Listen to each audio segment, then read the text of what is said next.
மூத்த பத்திரிகையாளர் ரமேஷ் நம்முடைய இணைப்பில் இருக்கிற அவரோட பேசலாம். சார் வணக்கம். இந்த வழக்கை பொறுத்தவரை தற்பொழுது வழக்கை தள்ளுபடி செய்து நீதிபதிகள் உத்தரவிட்டிருக்கிறாங்க. அரசுக்கு விமர்சனங்களையும் வச்சிருக்கிறாங்க. நீங்க எப்படி பாக்குறீங்க?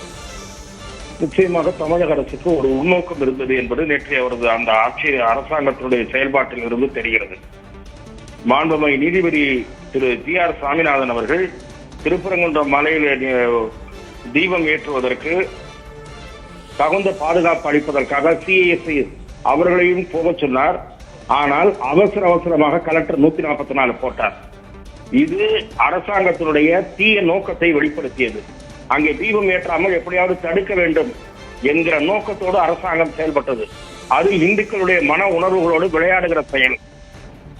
ஆகவேதான் அங்கே வாக்குவாதம் தள்ளுமுள்ளு எல்லாம் ஏற்பட்டது.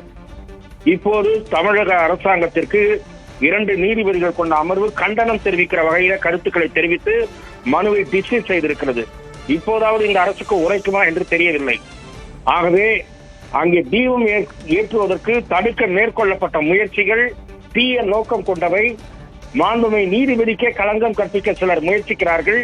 அவையெல்லாம் கடும் கண்டனத்துக்குரியவை. சொன்ன ஏதோ ஒரு உள்நோக்கம் அப்படிங்கிற கருத்தை நீங்களும் ஆமோதிக்கிறீங்க. அந்த பதம் என்ன பொருள்படுது? இல்ல இதாவது அங்கே ஒரு பிரச்சனையே இல்லாத இடத்தில் பிரச்சனையை உருவாக்குவதற்கு அரசாங்கமே ஒரு துணை போகிறது. சிறுபான்மையினரை தாஜா செய்கிற அரசியல் என்று இதை நான் பார்க்கிறேன். நன்றி சார், உங்களுடைய கருத்துக்களை பகிர்ந்து கொண்டமைக்கு நன்றி.